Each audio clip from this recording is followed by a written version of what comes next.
Welcome back into Fox Weather Live. Breaking throughout the day, we've been looking at images like this. 5 homes have collapsed in Buxton, North Carolina in the span of just an hour. This comes just 2 weeks after another home collapsed in the same area.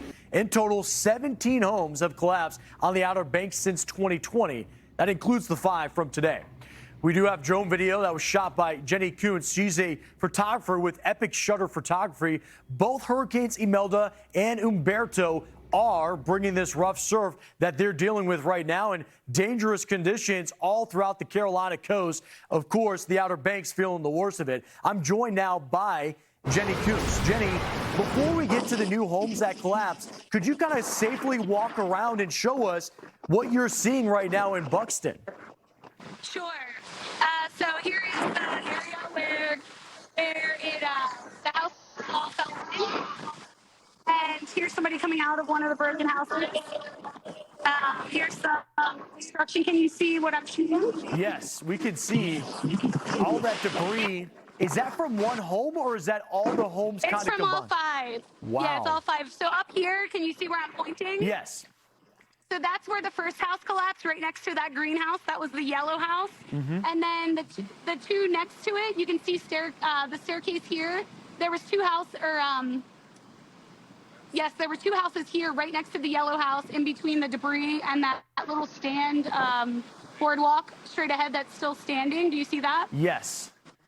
Okay, and then, so those 3 fell. And then when you pan this way, past this, in between these 2 houses where it's nothing's there. Do you see that? Yes, we can see that too.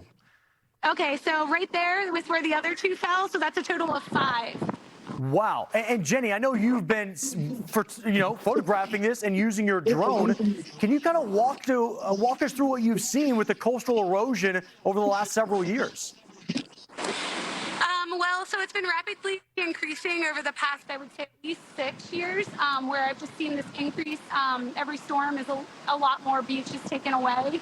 But since Hurricane Erin, I guess it's been about a month now, we've had Hurricane Erin and an unnamed storm, and then we also now have Umberto and the other storm that's offshore right now. And we have literally lost all of our beach in Buxton. As you see, the 5 houses have collapsed, or, we've had 6 actually collapsed since Hurricane Erin. All the houses are taking a beating. It's devastating. I think the damage is unmeasurable at this point. As a local that lives here, it's heartbreaking, not only for the homeowners, but the fact that this is our community where we live. And, I don't know how this is going to be cleaned up very quickly. It's a lot of debris, and I think we're just getting started. I think the rest of the week is going to be just as intense, if not more. We're going to have more houses falling in for sure, I believe. Yeah, Jenny, when we're looking at this and we're listening to you, you can hear the wind. I want to ask you, because it seems like gusts are right around 30 to 40 miles an hour. Has it been like that, persistent through the entire day so far? So it definitely picked up around high tide. It was not as windy this morning, but as I came out shooting about, I guess I got down here before noon, or like right around noon, it seemed like it's picked up tremendously since I got here. So I'm not really sure. I haven't been paying attention to the weather. I'm just standing out in it and experiencing it firsthand.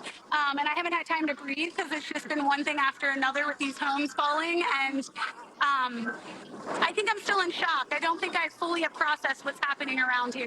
Yeah, no worries. We are looking at it from our standpoint, and you are giving us the ground truth. I want to ask you, because you said you're a local, and this is devastating, right? This is, a beauty of your backyard, being able to see the ocean. What can they do to preserve those homes that are still standing behind you? We noticed the Sandbags. Is that an effort that is actually feasible, or does that seem a loss too? So the Sandbags help, but it's something that needs to be done and established. For instance, at the Lighthouse View Motel, they have been doing it for many, many years, and some of the bags are like sunken and deep, and then they build on top of those, but there's definitely like a limit to the height of the sandbags that you can build. But theirs are more established. The new ones that were just put in those houses that I've been documenting the past couple days, they haven't been established. And before high tide, I was there filming, and the water was surrounding them and coming up over them. So the sandbags are not a permanent solution. They definitely hold the stand a little longer. I don't think there's much that can be done. I think tearing these homes down would be the safest, the most ethical, not financially satisfying to most people that own these homes. Obviously, they would lose a lot of money, but I don't think at this point they're going to get their money back anyway. I don't want to sound like I'm not being sensitive to people, but it's kind of sad to see how much debris, and again, I'll show you, the debris that's on the ground that these houses have left for our national park, for our locals, for everyone to have to clean up. I mean, at this point, I don't know how they're going to hire a contractor that's going to clean up all of this, because it's not like one house knows where their debris is. When 5 houses fall in, like, whose debris is what at this point? Do you know what I'm saying? Yeah. When you turn that around, Jenny, if you could turn the total camera around, kind of give people at home a perspective, because you bring up a good point. It's tough to differentiate whose property is what. It's all combined. Is this isolated to just this portion of the Outer Banks, or with your familiarity and, of course, as a photographer, when you throw up the drone, is this something that's a little more expansive as you go up and down the Outer Banks? So as far as the whole Outer Banks, that's a very large broad, area. Large area. So I'm specifically on Cape Hatteras National Seashore. The Rodanthe homes have always been an issue. I'm not sure if any fell today. I haven't had any time to even focus on Rodanthe. I've been in Buxton all day. But typically, it's Rodanthe, Buxton are the vulnerable areas with houses right now. I know that in the past, there's been houses that have fallen in like Nag's Head, but I don't know much about that. I specifically, know about Cape Hatteras National Seashore, and this is not normal for this many houses to fall in, not at all, but it's definitely, the beach is gone. There's no beach.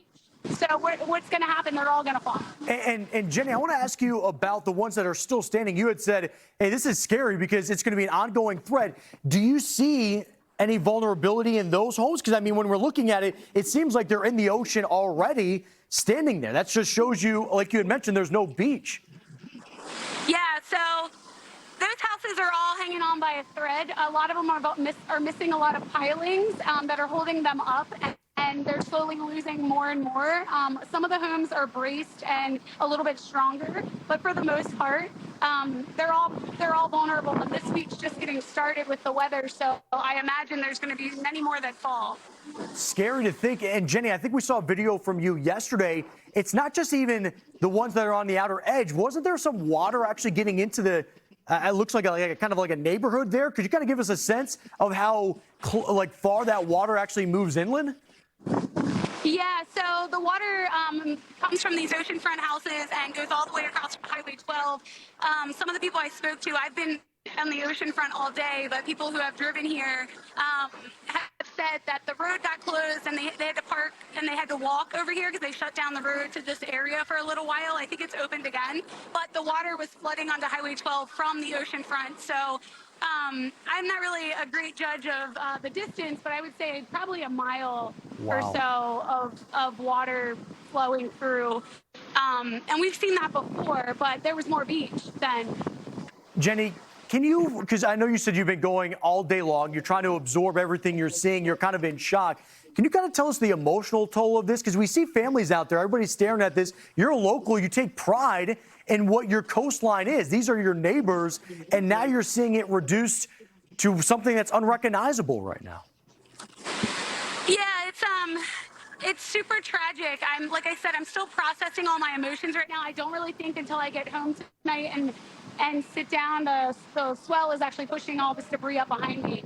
I don't think I'm going to fully process it for this whole week. I'll probably still be processing this, to be quite honest with you.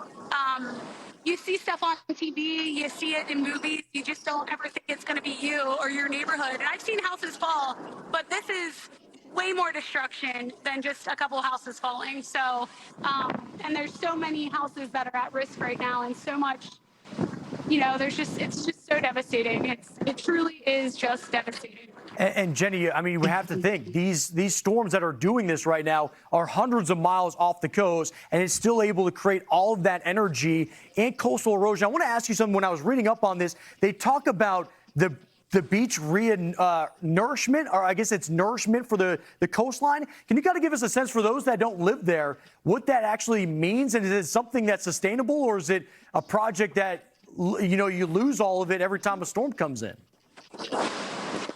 So there's so many opinions about that. For me, I have documented the beach nourishment here in Buxton a few years ago. They are supposed to be doing it this coming year in the summer of 2026, and it's a little too late at this point. But so a lot of coastal towns, from my understanding, do this annually, and they are annually renourishing their beaches. And here comes some more tide water. And I feel like that's the only way it's going to last or be feasible and like financially it's a lot of money. So we don't have it built into our taxes here. It's more there has to be like bidding, and money has to be, pulled from the homeowners, and like tax wise it has to be pulled. So it's a lot like of money, and I get that, but a lot of beach towns somehow put it into their taxes so that it's included, and every year there's money and funding for it. We unfortunately don't have that here, and it's kind of random when they do it and when the money's there. And I think if it was an annual thing, it would actually stick around, and I don't think as much would be wasted, and it would financially make more sense. And a lot of people, I get a lot of comments on my social media, and a lot of people think that these houses were built in the ocean, and common sense tells you that's not real, that nobody can build their house in the ocean.